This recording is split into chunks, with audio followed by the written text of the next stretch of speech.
Après, c'est parti en fight avec ma mère et c'est plus les oranges qui a tapé, mais elle.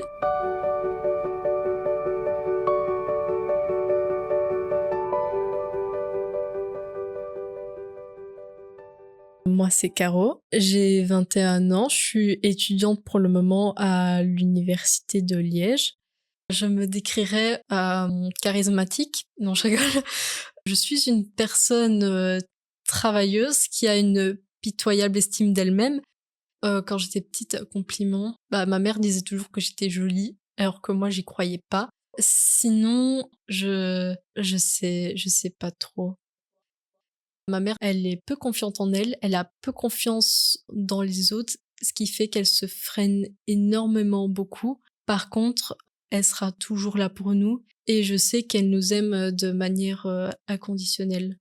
Mais voilà, elle a ses travers.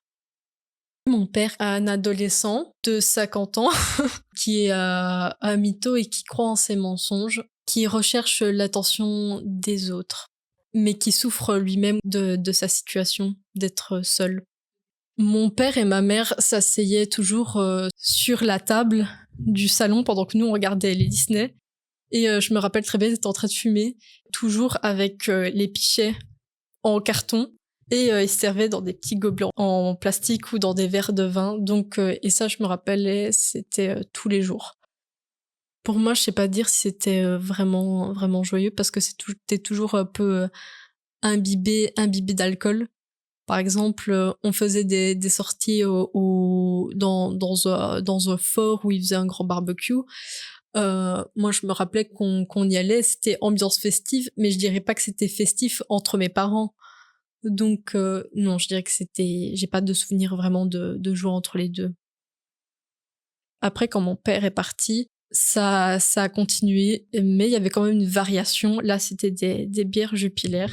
Et je me rappelle aussi, parce que j'aidais ma mère à faire les poubelles, la plus grosse partie de la poubelle bleue, c'était pas des bouteilles en plastique, ni des jus de pommes, c'était des canettes aux 3/4. Je vois à quel point ça détruit des gens et c'est pas très healthy, donc je suis contre ça. Et quand j'entends un bruit de canettes chez moi, ça peut même être un Schweppes, etc. Ça mérite.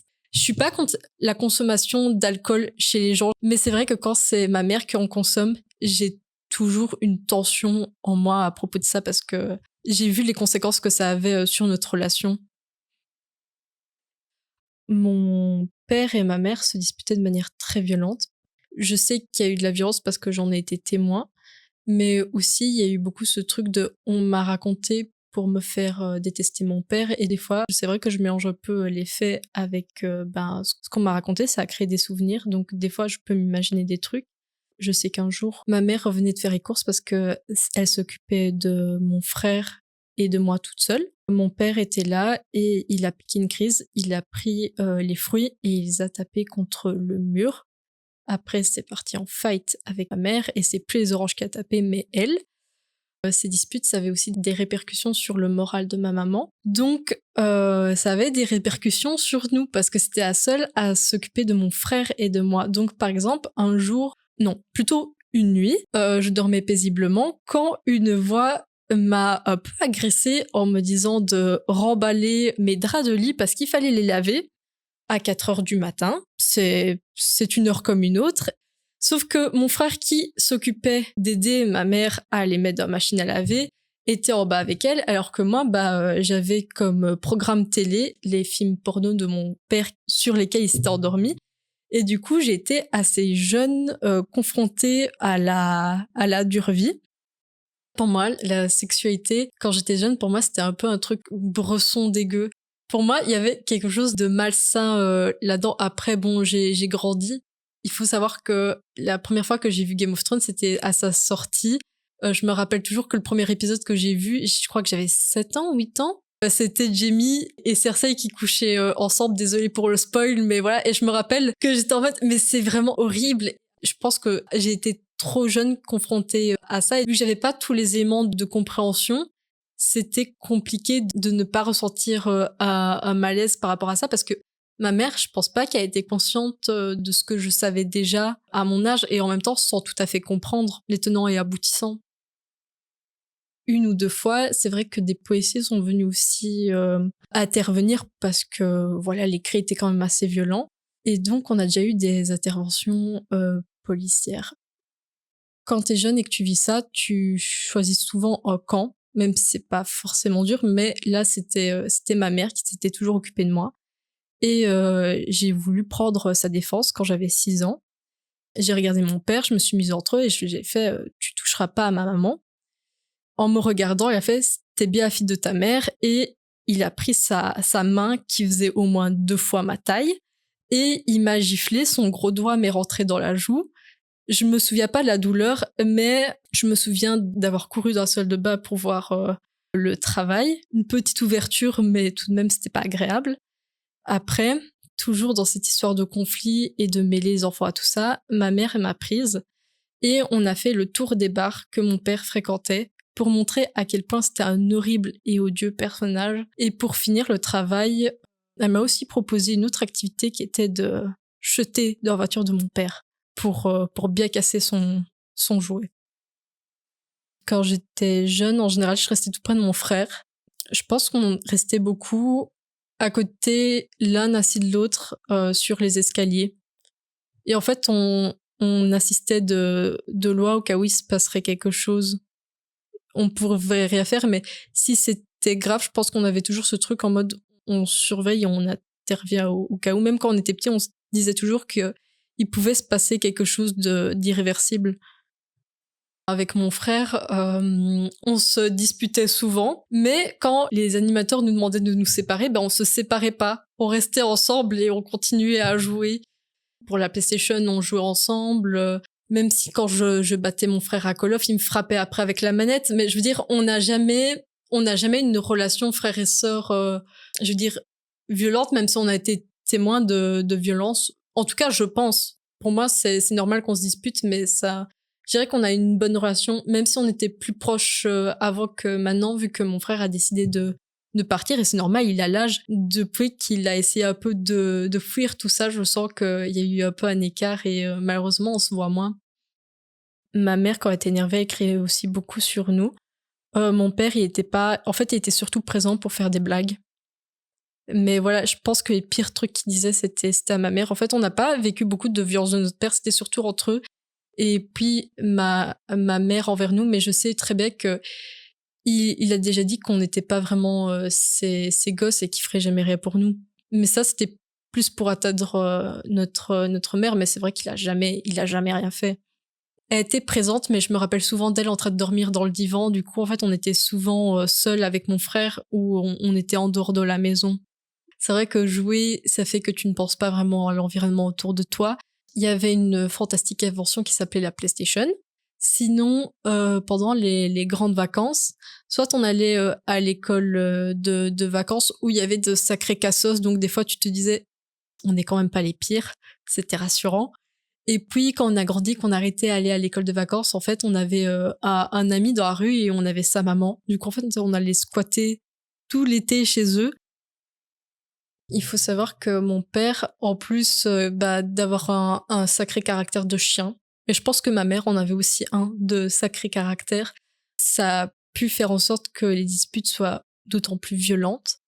Mon père n'était pas un homme fidèle, c'était un homme qui allait voir ailleurs et qui, parce que il ne gérait pas son argent, parce que c'était un gros adolescent dans sa tête, il ne savait pas se gérer, il allait vers sa poule aux œufs d'or, entre guillemets, parce que ma mère n'était pas riche non plus. Il ramenait ses compagnes, ou ses maîtresses, on s'en fout, pour vider le frigo, et aussi pour prendre au passage la carte de banque de ma mère et pouvoir payer en plus des restaurants ou, je sais pas, la bouteille de vin chez le paquis, mais en tout cas, ça la vidait bien. Ce qui se retrouvait que ma mère, en général, des fois, elle s'était déjà retrouvée avec moins de 50 balles au début du mois pour nourrir 2 enfants. Heureusement, elle avait la force et la présence d'esprit d'utiliser beaucoup de congelés. Ça aidait, mais ça n'a pas toujours été facile financièrement et ça a eu beaucoup d'impact parce qu'il y avait toujours cette peur de manquer. Même chez nous, parce que moi, j'ai toujours cru qu'on était extrêmement pauvres. Ma mère a toujours eu peur des huissiers parce qu'il y en a qui sont venus à cause de mon père vu qu'il était domicilié là.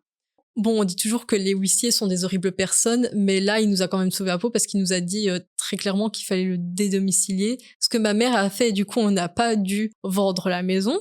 Donc, merci à cet homme. Mais c'est vrai qu'on a toujours eu peur, il y a toujours eu cette peur de ça.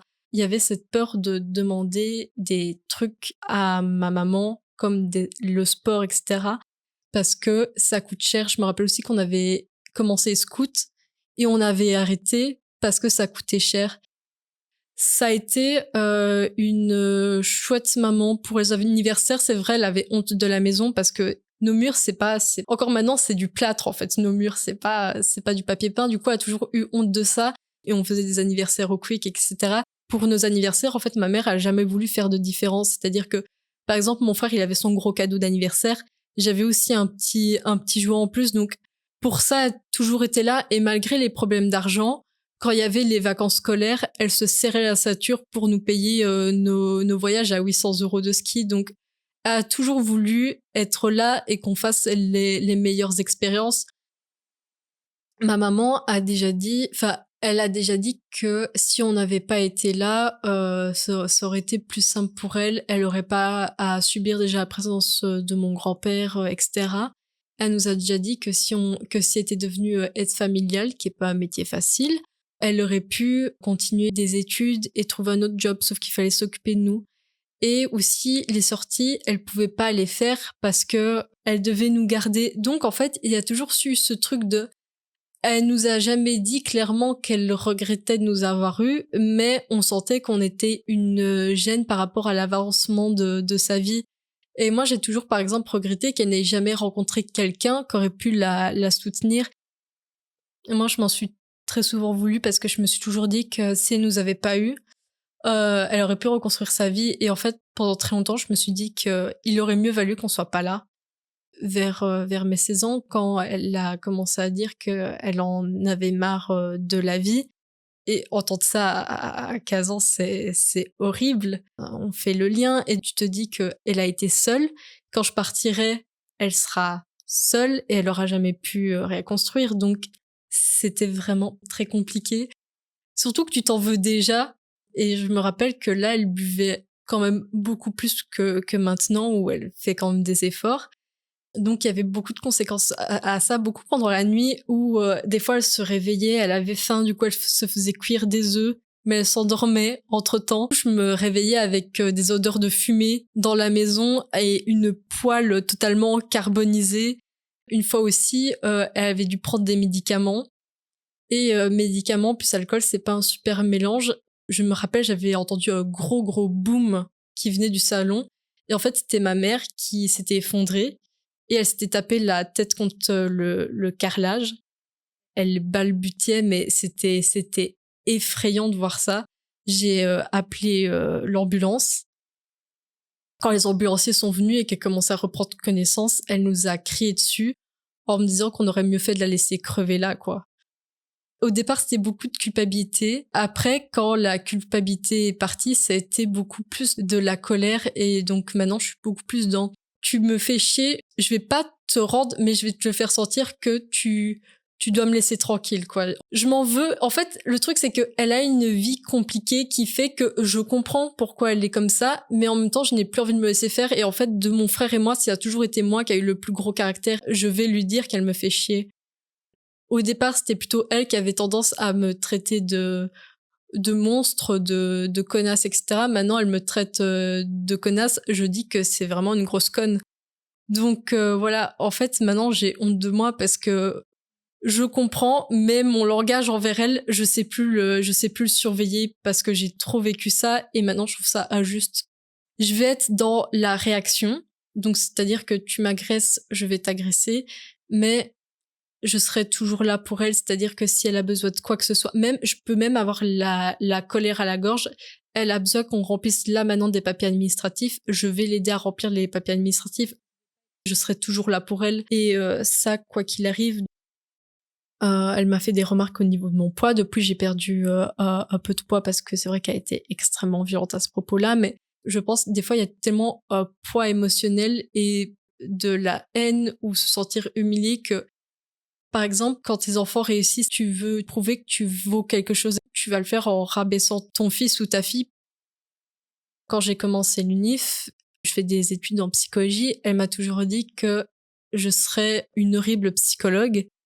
Quand j'ai dit que j'hésitais avec la logopédie, parce que c'est un peu dans la même filière, elle m'avait toujours dit, si j'avais un enfant, jamais je la mettrais chez toi. Il y a jamais un dialogue qui peut s'installer, parce que quand tu essaies de parler de quelque chose qui te passionne, pareil, Nota Bene, c'est un youtubeur que j'adore, elle va dire, non, mais je fais pas confiance à tes youtubeurs, là. J'adore ma maman, mais c'était un amour émotionnel plus que vraiment de partage, parce que j'ai jamais pu construire de passion avec elle.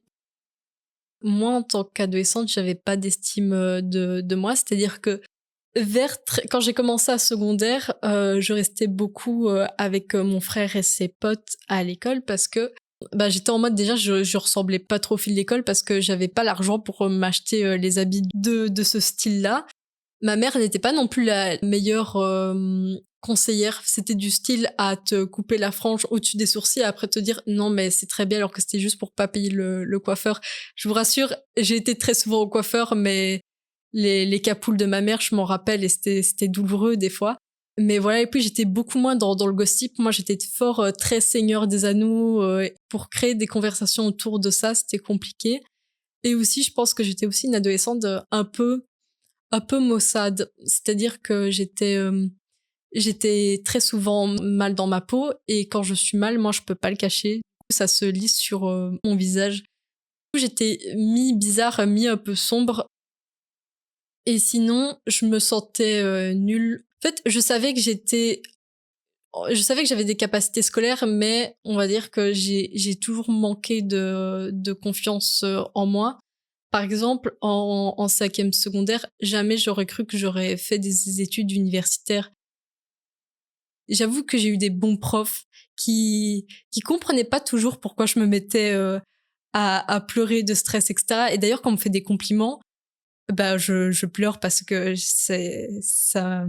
ça me touche trop et j'ai des fois un peu du mal à y croire. Quand j'étais très petite, maintenant maman a toujours dit il faut pas s'en prendre au plus petit que soi. Du coup, je m'en prenais pas à plus petit, je m'en prenais à plus grand que moi. J'étais un peu cette gosse, un peu garçon manqué et des fois j'allais un peu chercher les emmerdes en mode moi aussi j'ai des gros bras alors que pas du tout. Mais en général j'étais quand même appréciée, j'étais quand même une enfant assez polie mais j'avais du caractère. Mon grand-père il me disait toujours il plaindrait l'homme avec qui je serais quoi. Il fallait pas m'embêter. Vu que ça crée beaucoup à la maison et que j'ai quand même une voix forte, en fait, j'avais tendance à parler, mais en fait, je parlais pas, je criais, mais sans m'en rendre compte. Je me rappelle d'une fois, on sortait des secondaires, je m'étais énervée sur mon frère. Et là, mais vu que c'est la famille, j'étais toujours en mode, ouais, non, je parle à mon frère, c'est un canal, il y a personne dans la rue qui va nous entendre. Et là, je l'insulte en rue. Et là, il y a un vieux qui commence à me dire, vous êtes vraiment une personne grossière, mademoiselle. Et vous devriez avoir honte. Et là, je me rappelle, et depuis, j'ai toujours honte de ce moment. Mais quand on me blesse dans mon ego, je vais montrer que je manque de patience. Mais voilà, en général, je me canise quand même fort. Mais quand l'émotionnel me prend la gorge, des fois, c'est compliqué. Mon père est parti quand j'avais 6 ans de la maison, et puis je l'ai plus vu pendant 3 ou 4 ans, jusqu'à jusqu'à mes 10 ans. Quand je l'ai revu, c'était pas de manière volontaire, c'était parce que on était chez mon grand-père. Il revenait sans savoir qu'on était là pour gérer ses papiers administratifs. Et après, il avait retrouvé une compagne. Il vivait dans un des studios de mon grand-père et on a été invités au fur et à mesure. J'ai jamais eu de haine envers lui, donc je pense que j'étais... Au départ, j'avais des appréhensions en mode je savais que c'était un bonhomme spécial, quoi, et pas toujours sympathique. Je sais qu'il avait fait beaucoup de mal à ma mère, mais j'avais toujours en tête de c'est mon père, donc je pense que je devais être contente, mais sans plus, quoi. C'est vrai que ma mère l'a assez mal pris qu'on désire revoir mon père, mais c'était toujours dans une atmosphère de toujours on voit en plus ma demi-sœur qu'on n'a pas beaucoup vue. Ma mère, elle disait de notre côté qu'elle en avait rien à foutre parce que mon père, ça lui faisait plus ni chaud ni froid, mais d'un autre côté, Je crois que c'est à ce moment-là qu'elle a commencé à nous traiter de connards ou d'enfoirés quand on allait le voir et qu'elle comprenait pas bien pourquoi on allait le voir après tout ce qu'il avait fait ou surtout ce qu'il avait pas fait pour nous. C'est toujours avec la boule au ventre ou alors on ne disait pas qu'on allait le voir et juste qu'on allait voir papy qui venait nous chercher.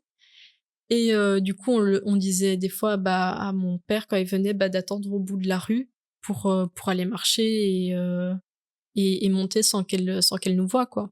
En fait, les blessures que tu as, tu devrais pas les faire subir à ton enfant et c'est pas à lui de gérer tes émotions à toi. Il nous a jamais touchés, il nous a jamais blessés, à part moi une fois et parce qu'il était vraiment en colère envers ma mère et que c'est moi qui a pris le coup. Mais en soi, il y a jamais quelque chose qui a jamais fait que nous on soit en danger réel. Donc à partir de ce moment-là, c'est pas facile, mais t'as pas à mêler tes enfants dans tes conflits relationnels. Ce qui s'est beaucoup passé, et même pas que envers mon père, mais avec peut-être d'autres membres de la famille. Actuellement, ma relation avec mon père, elle est compliquée. C'est-à-dire que j'ai pas grandi avec lui. Il y a eu beaucoup de déceptions au niveau des attentes après la préadolescence où j'ai commencé à le revoir. Il a commencé à être absent et puis il y a eu le décès de mon grand-père. Il y a eu une question d'héritage. Je me rappelle qu'il est venu tout près de mon frère et qu'il a dit qu'il avait de graves problèmes de santé. Du coup, il a demandé 10 000 € à mon frère parce qu'il savait qu'il avait touché et il a été demander ça à mon frère parce que il savait que c'était, on va dire, le plus accessible et le moins à même à refuser parce qu'il avait un moins fort caractère. Du coup, mon frère a coupé les ponts avec lui. Ensuite, il nous a jamais demandé une aussi grosse somme à ma sœur ou à moi, mais il est venu demander un peu d'argent que je lui donnais parce qu'après il me remboursait. Il allait chercher des contacts à outrance en mode il nous appelait parce qu'il s'ennuyait, mais moi j'ai rien à lui dire et en plus il racontait sa jeunesse, etc. et il parlait de ses conquêtes.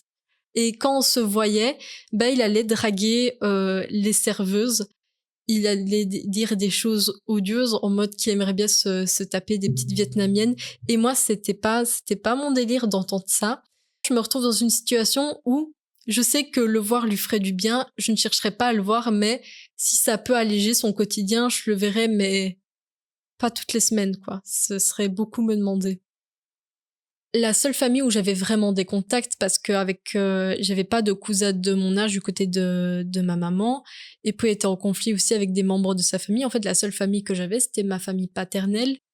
Détester mon père, mais toujours baigner dans la famille paternelle faisait que aussi on pouvait pas détester, on pouvait pas renier alors que c'était quand même un soutien important, quoi. Je ne ressens plus d'affect envers mon père parce que je n'ai plus d'attente dans cette relation. J'ai toujours eu une vision de l'amour très romantique. Moi, j'ai été une petite fille nourrie à Disney et aux films bas de gamme sci-fi. Pour moi, si juste ma mère était tombée sur des connards, c'est qu'elle n'a pas su bien choisir. Moi, j'ai eu très vite ce truc de il faut trier les gens que tu fréquentes et moi, j'ai très vite trié. Du coup, je suis très vite tombée sur de très bons amis et sur un très bon copain avec qui je suis toujours et je l'aime d'amour et je sais que c'est profondément une bonne personne. J'ai profondément, moi, peur d'être une horrible personne et d'être violente avec les autres. Et donc, je vais, à chaque fois, par exemple, que j'aurai une prise de tête, je vais toujours me dire que le problème vient de moi. Quand il y a des problèmes, je vais toujours tendance à me culpabiliser moi-même et encore maintenant. Ça a toujours été le cas et ça l'est toujours actuellement et c'est quelque chose qui me... Je dirais qu'aujourd'hui, c'est la chose qui me pèse le plus. D'un certain côté, j'aimerais bien commencer ma vie avec mon copain, avoir ma propre maison parce que comme j'ai dit, elle est pas très jolie. Du coup, j'aimerais pouvoir vraiment créer mon petit endroit et pouvoir enfin faire des travaux que ma mère n'a jamais eu le courage de faire. Moi, j'aimerais en fait vraiment construire une belle vie paisible. Et c'est vrai qu'avoir son domicile, ça aiderait surtout au niveau moral, je pense. Mais d'un autre côté, ma mère, elle a ses problèmes de santé et j'ai peur que si je partais de la maison, en fait, elle dépérirait. J'aimerais bien partir, mais pas encore maintenant parce que sinon elle sera seule et je m'en voudrais terriblement que ça signe un peu le début de la fin, quoi. Ce que je dirais à maman enfant, c'est que un jour, t'inquiète pas, tu vas pouvoir te construire et ça ira mieux parce que tu sauras trouver, les bonnes personnes. Et à ma moi d'adolescente, essaie d'être un peu moins bresson et être plus poli aussi, ça fait du bien. Même à ton bras, je pense que ça fera du bien.